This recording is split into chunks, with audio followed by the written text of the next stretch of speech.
3 research teams have failed to explain it, continues Tech Lorne, his neural pathways struggling to process the anomaly.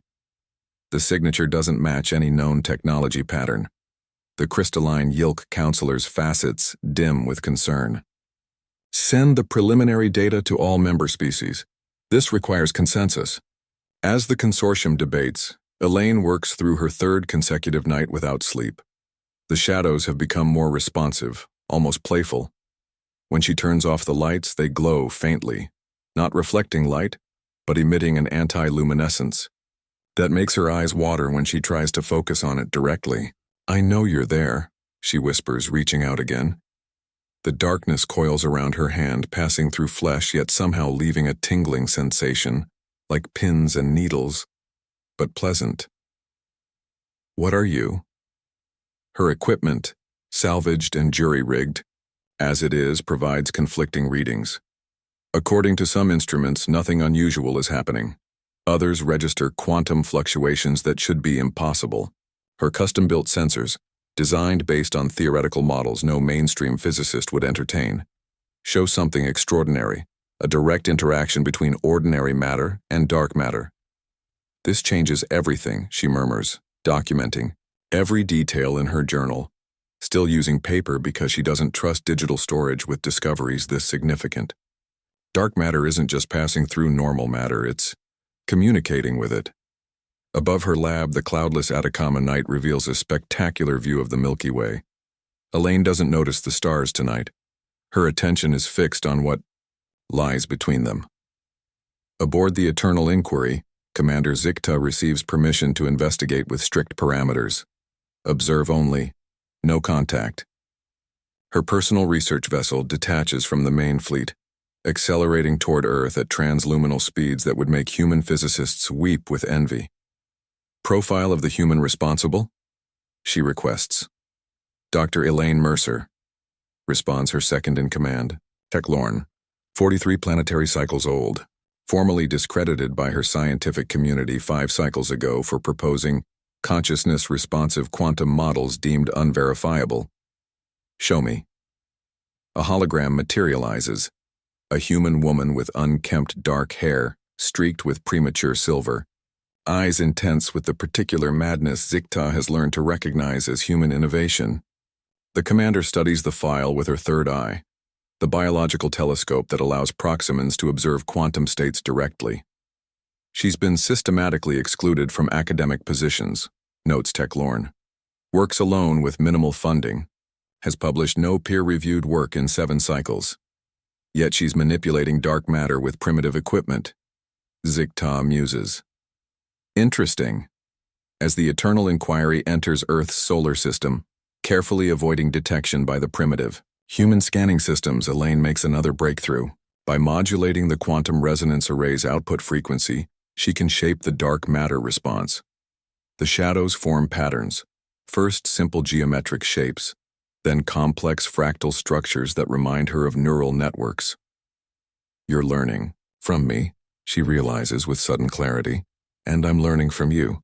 In that moment, both the human scientist and the approaching alien commander are united in one thing: absolute certainty that the universe is about to change forever. Within 6 hours of the Proximan vessel's appearance, Earth's military powers have mobilized in unprecedented fashion. Fighter jets circle uselessly beneath the massive alien ship. Nuclear missile silos stand ready despite the obvious technological gap rendering them meaningless. The United Nations convenes an emergency session while religious leaders worldwide offer competing interpretations of the event. In her underground laboratory, Elaine watches CNN's frantic coverage with growing horror. The camera zooms in on the alien vessel hovering above Washington, D.C., its surface shifting like liquid metal, strange geometries extending and retracting as if the ship itself is breathing. "It's because of me," she repeats, slumping into her chair. "They detected the dark matter manipulation." Raj, the engineer who joined her team after losing his Boeing position for excessive theoretical speculation, shoves equipment into crates. "We need to go dark. Military's probably already triangulating the energy signature." "Where would we even go?" asked Sarah, the mathematician. This is first contact. There's nowhere on Earth that won't be affected. Miguel, the janitor who first approached Elaine after hearing her mutter equations to herself in university hallways, studies the newscast with unusual calm. They're not attacking, he notes. Look at their positioning. They're maintaining distance from population centers while remaining visible. They're making a statement, Elaine realizes. They want us to know they're here, but they're being careful not to trigger panic. Too late for that, Raj mutters, pointing to footage of looting in major cities. Elaine's mind races through possibilities. If they detected her work, they must understand dark matter physics at a level far beyond current human knowledge. Yet something about her experiment specifically drew their attention. What if... She approaches the quantum resonance array, now half dismantled by Raj's hasty packing. Help me put it back together.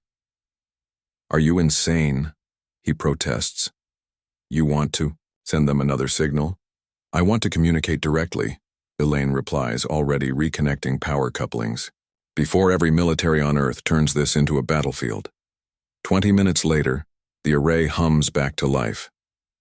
Instead of her usual experimental parameters, Elaine calibrates it differently, focusing the dark matter manipulation into a tight, directed beam aimed precisely at the largest alien vessel. This is either the bravest or stupidest thing a human has ever done, Sarah whispers. Probably both, Elaine admits as she activates the array. The effect is immediate. The dark matter pulse creates no visible beam, no Hollywood-style energy projection.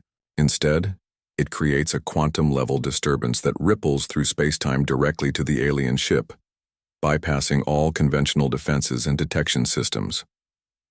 On the alien vessel's command deck, alarms blare as Commander Zikta's sensory fronds detect the targeted dark matter pulse. Impossible, she gasps. They've directed it specifically at us. They've targeted our ship through our shields. Hostile action? Questions her security officer. No, Zikta replies, studying the pattern. It's a greeting. Primitive but deliberate. They've modulated the dark matter frequency to match our ship's quantum signature.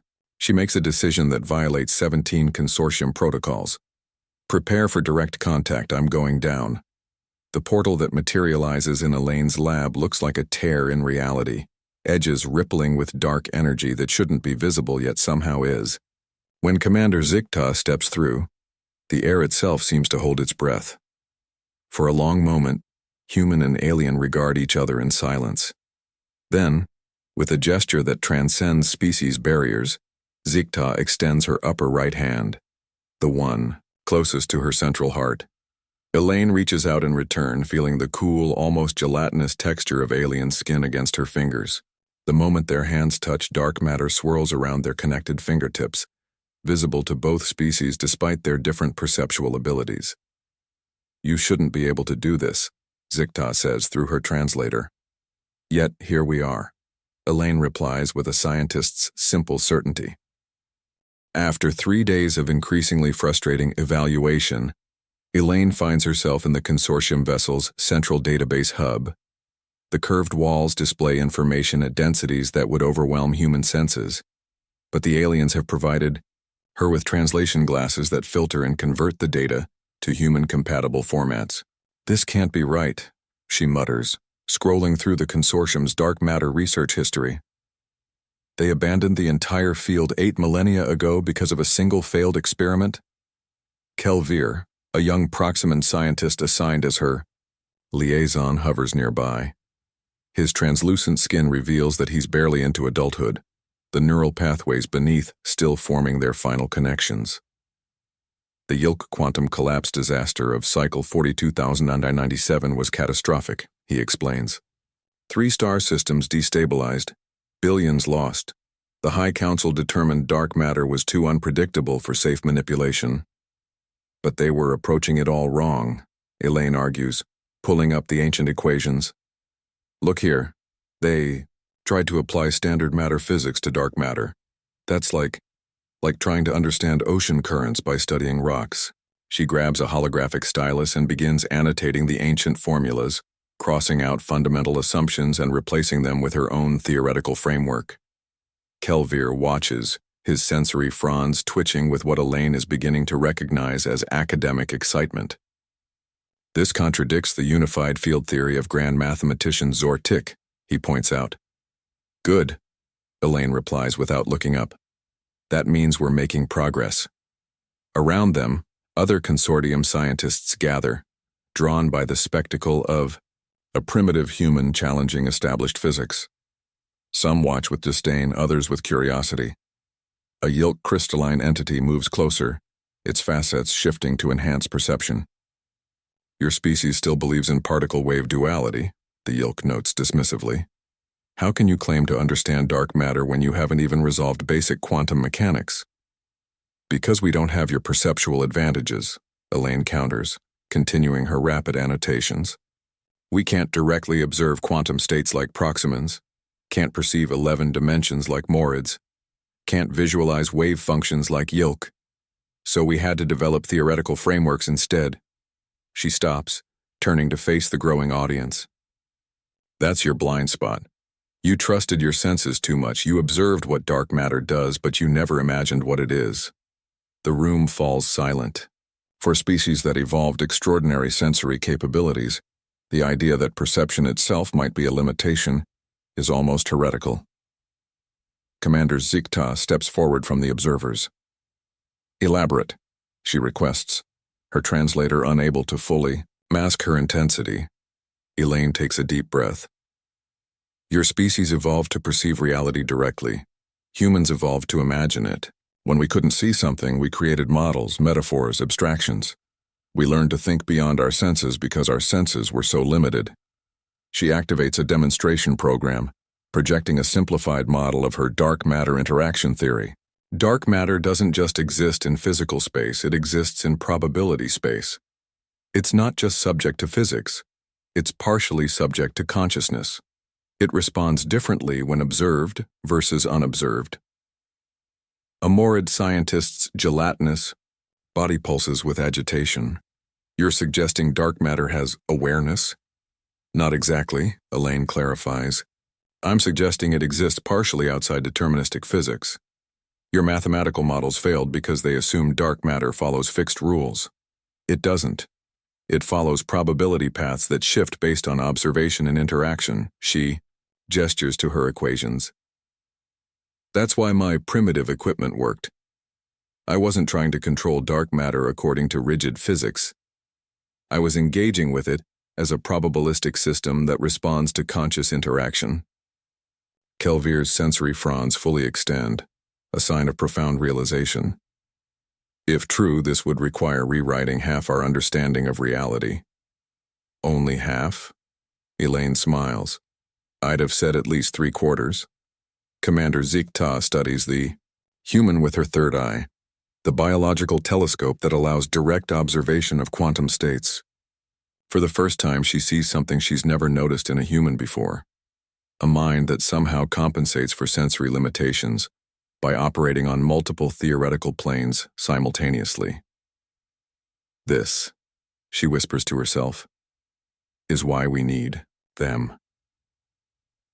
The Tachidi flagship Solar Dominance gleams like a captured star, its surface a constantly shifting matrix of pure energy, contained within carefully calibrated force fields.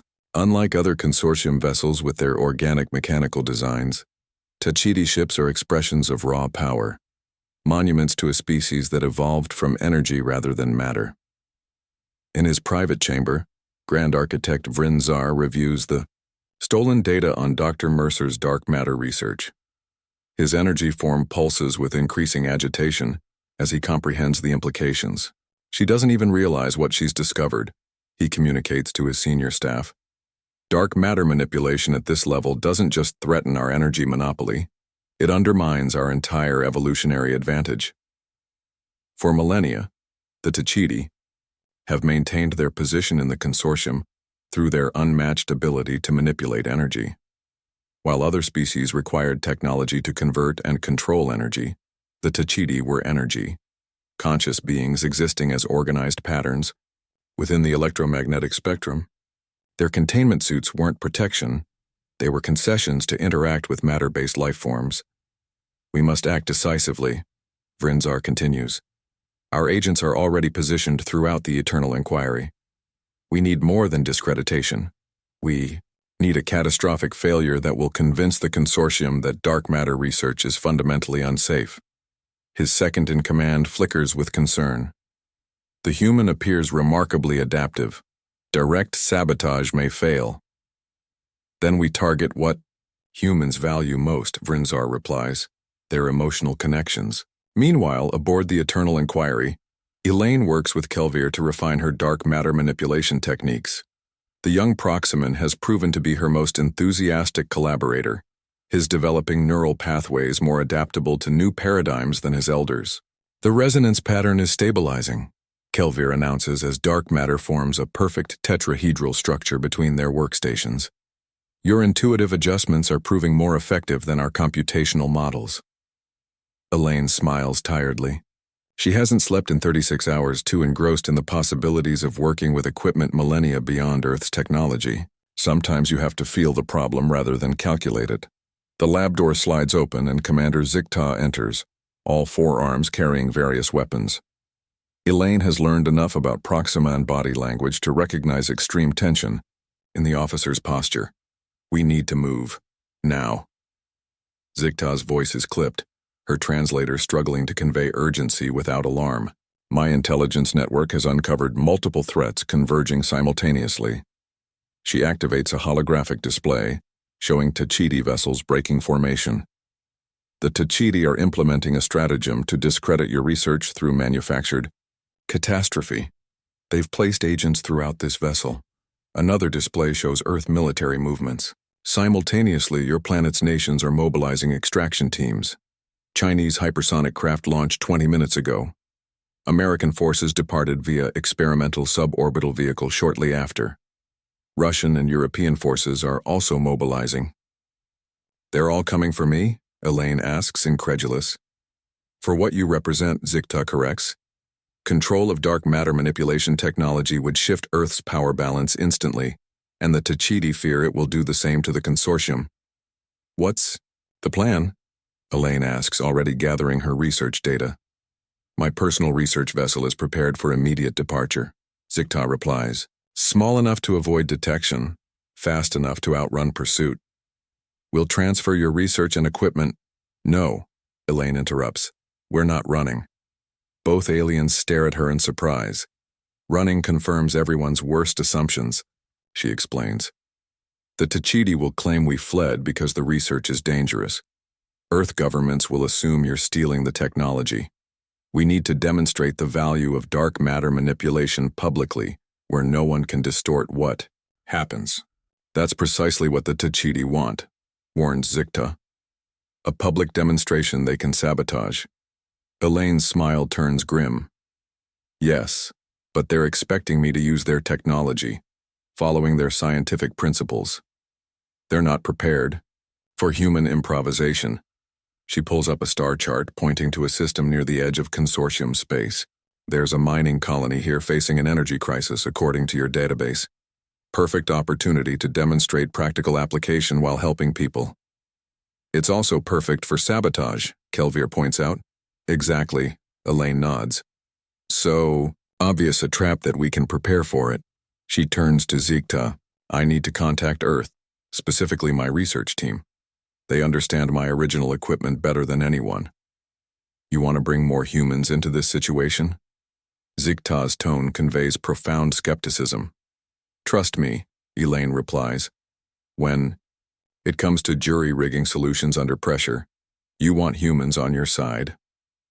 As alarms begin to sound throughout the ship, Elaine adds, besides, it sounds like they're coming whether we invite them or not.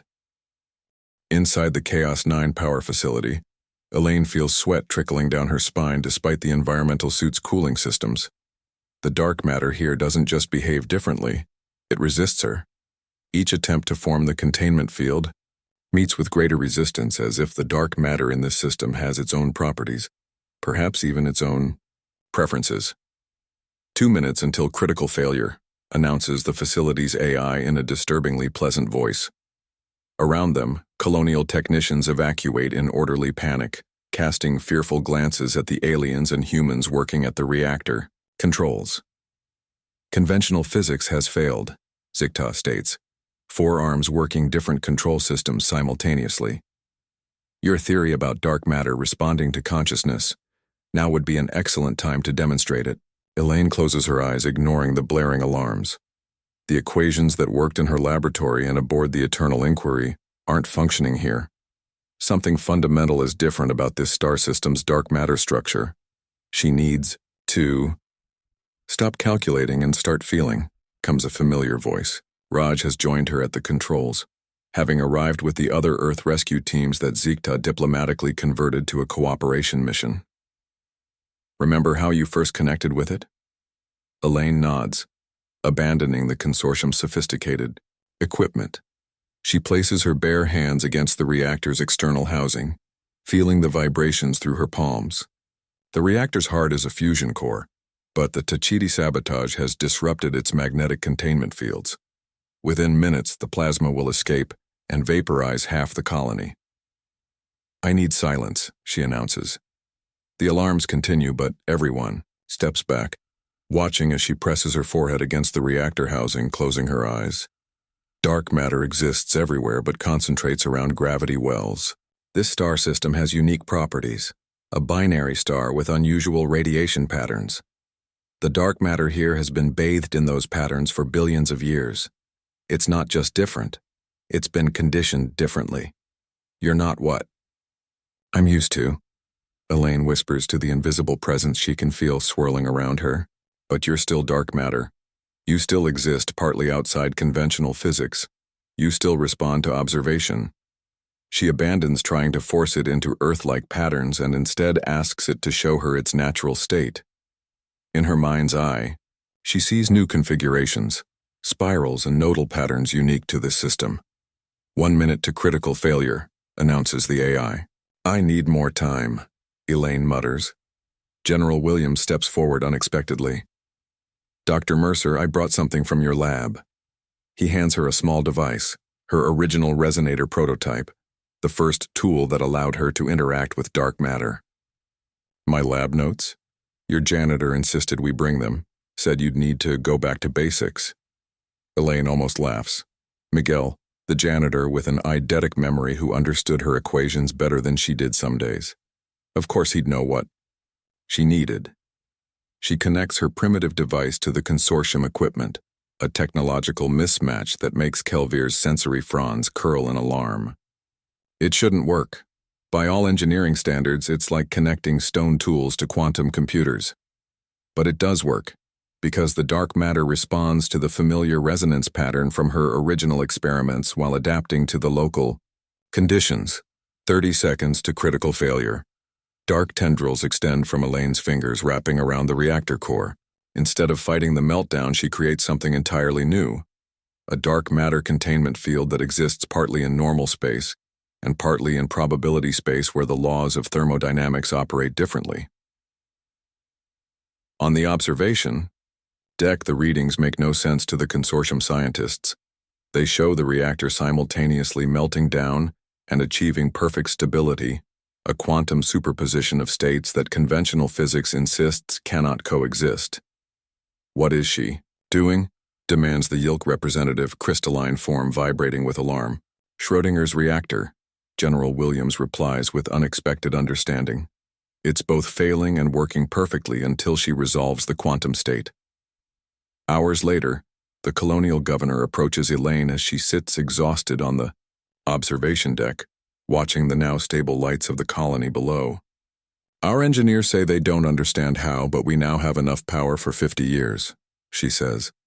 And they also say the power signature is beautiful, whatever that means. Elaine smiles tiredly.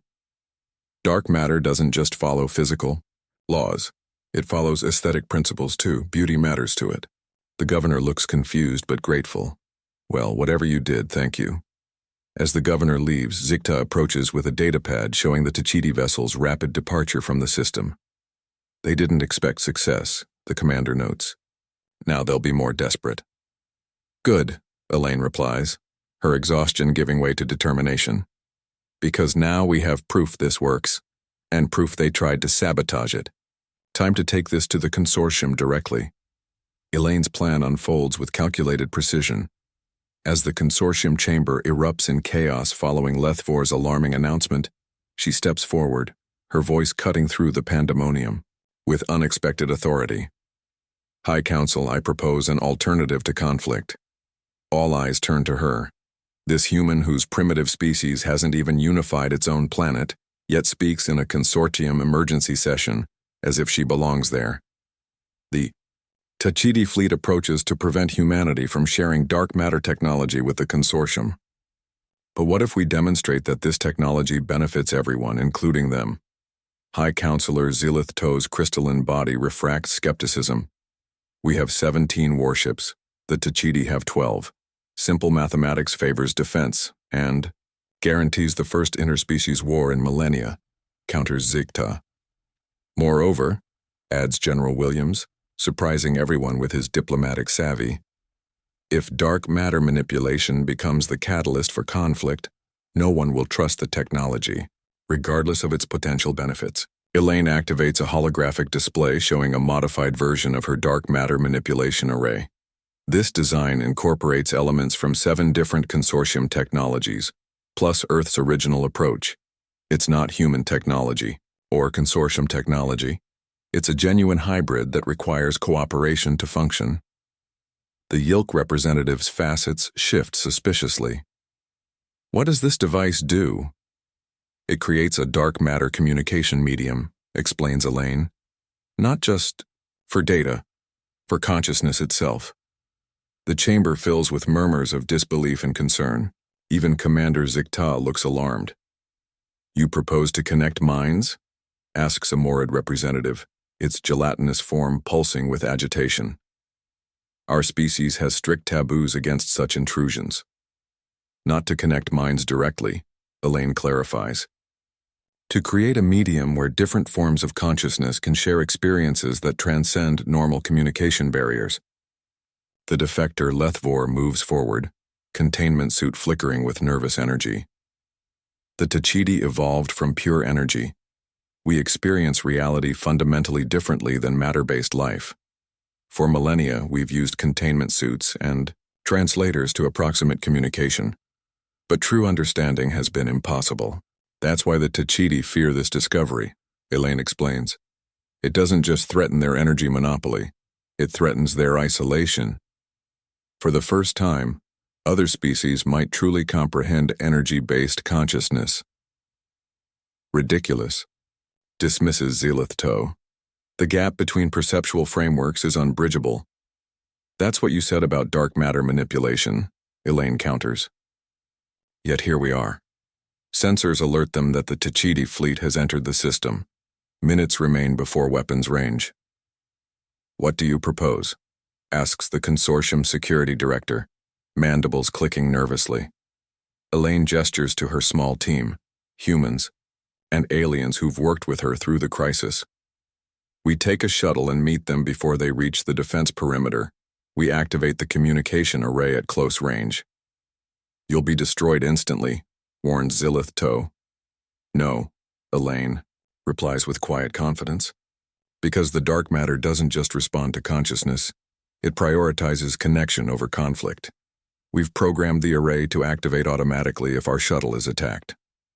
General Williams steps forward unexpectedly. I volunteer to accompany Dr. Mercer. Zigta's forearms perform a complex gesture of respect. As do I. One by one, representatives from 7 species join them, including the defector Lethvor, whose knowledge of Tachidi ship systems proves invaluable, as they prepare the shuttle. As they depart, Kelvir, too junior for such a diplomatic mission, catches Elaine's eye. The Tachidi High Command believes your discovery threatens their species' uniqueness, he says. What if they're right? Elaine smiles. Uniqueness doesn't come from isolation, Kelvir. It comes from what you contribute to the whole. The shuttle.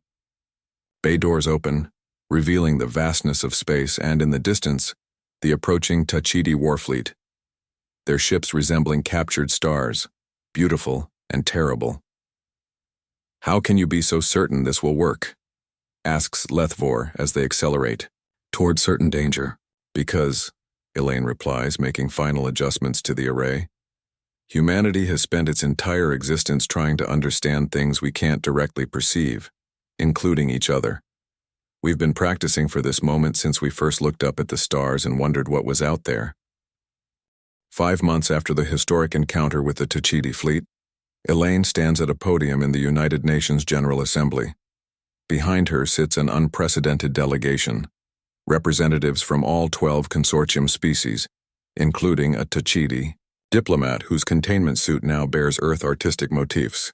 "Dark matter doesn't just exist between stars," she continues her address to the assembled world leaders. "It exists between minds, between perspectives, between different ways of experiencing reality. We've spent our history trying to bridge these gaps through art, literature, music, struggling to communicate experiences that seemed fundamentally incommunicable." She gestures to the delegation. "Now we have partners who perceive reality in ways we literally couldn't imagine before. The Yilk see quantum probabilities directly. The Morids experience 11 dimensions simultaneously. The Tachidi exist as organized energy patterns rather than matter." The hall remains silent, world leaders still processing the radical transformations of the past months. The initial chaos following first contact has given way to something unexpected. A surge of global cooperation unlike anything in human history. The first dark matter consciousness bridges will be operational next month, Elaine announces.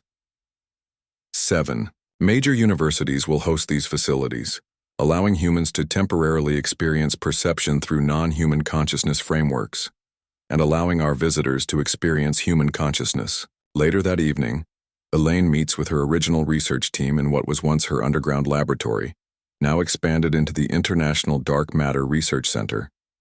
Raj, Sarah, and Miguel greet her with the easy familiarity of people who've shared world-changing experiences.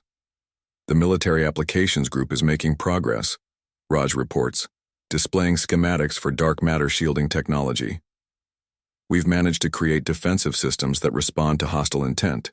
The more aggressive the attack, the stronger the shield becomes." "The medical team's results are even more promising," adds Sarah.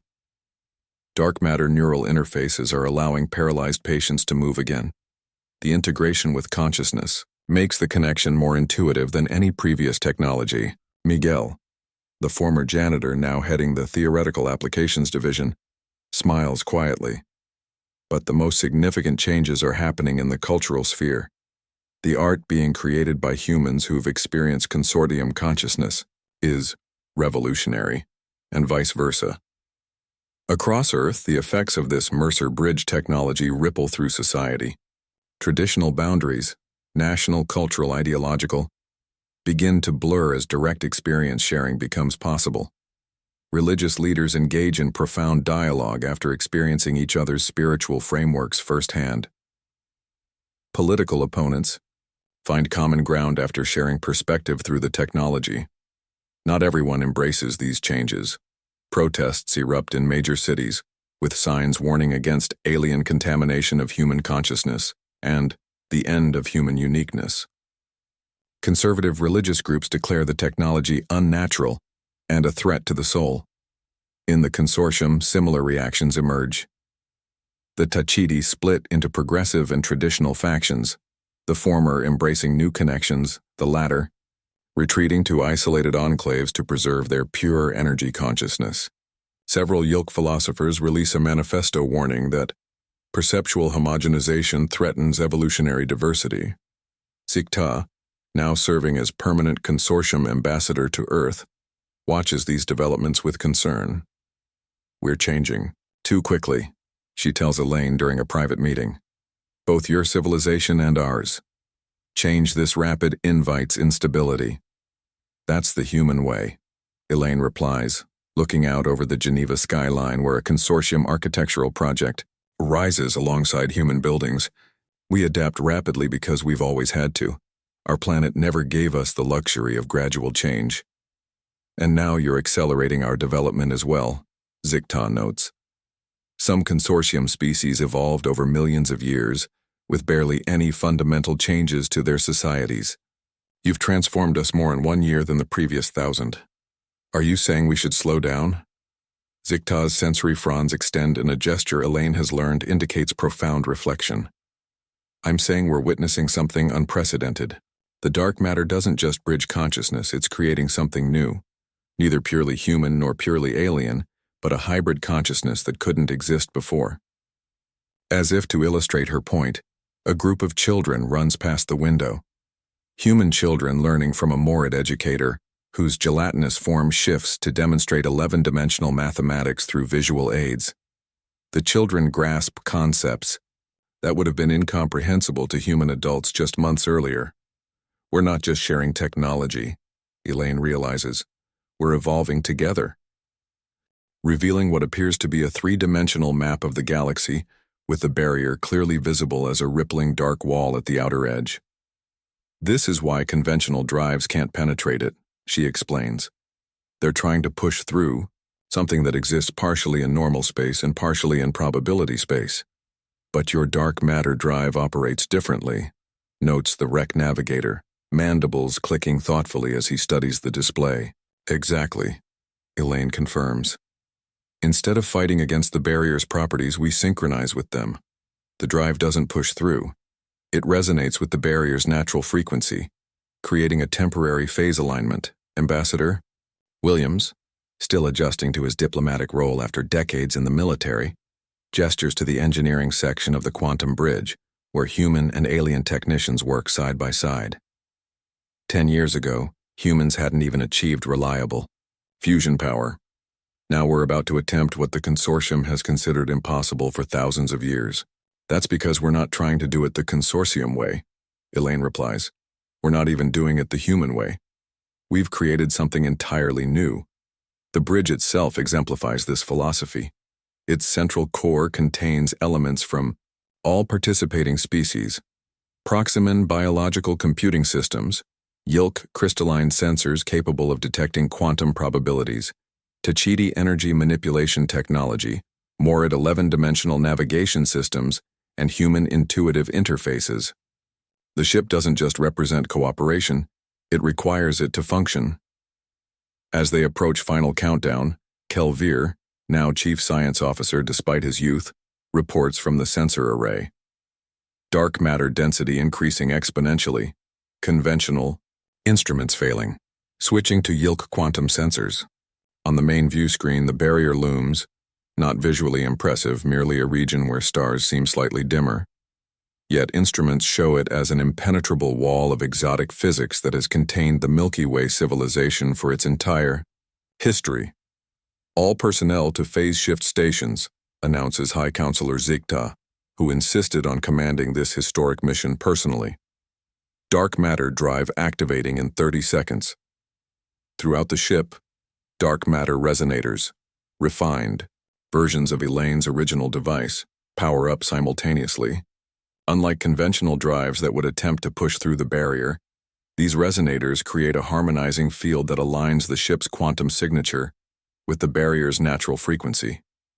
20 seconds, continues Zikta. Elaine closes, her eyes, sensing the dark matter respond around them. After years of research, she understands now that dark matter isn't just an exotic form of matter. It's a medium that connects different regions of reality, different states of existence, different forms of consciousness. 10 seconds.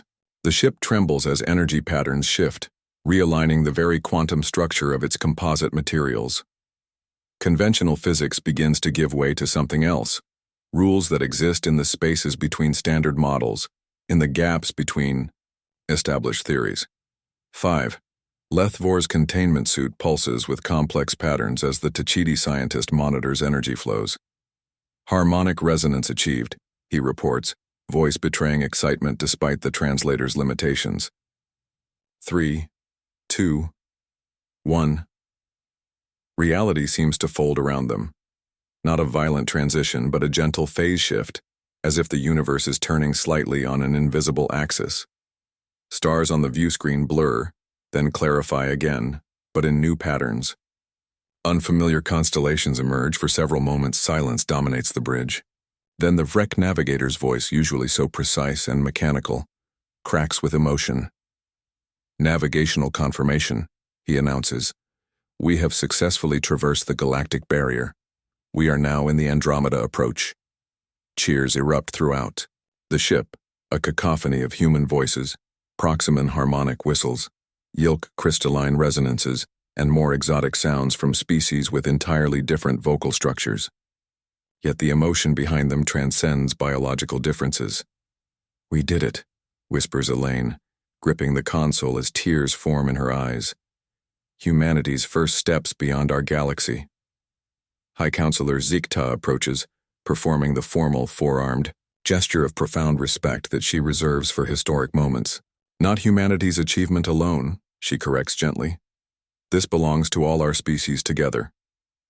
And to what we're becoming together, adds Lethvor, containment suit displaying patterns that Elaine now recognizes as the Tachidi expression of philosophical wonder. On the view screen, Andromeda gleams, a spiral of possibilities previously unreachable. But it's not just another galaxy they've accessed. Through dark matter manipulation, they've broken through more than a physical barrier. They've transcended limitations that once seemed fundamental, the isolation of consciousness, the boundaries between different ways of experiencing reality. What do we do now? Asks Kelvir, young enough that the magnitude of the moment hasn't fully registered. Now, Elaine smiles, we explore not just new stars but new ways of being, together,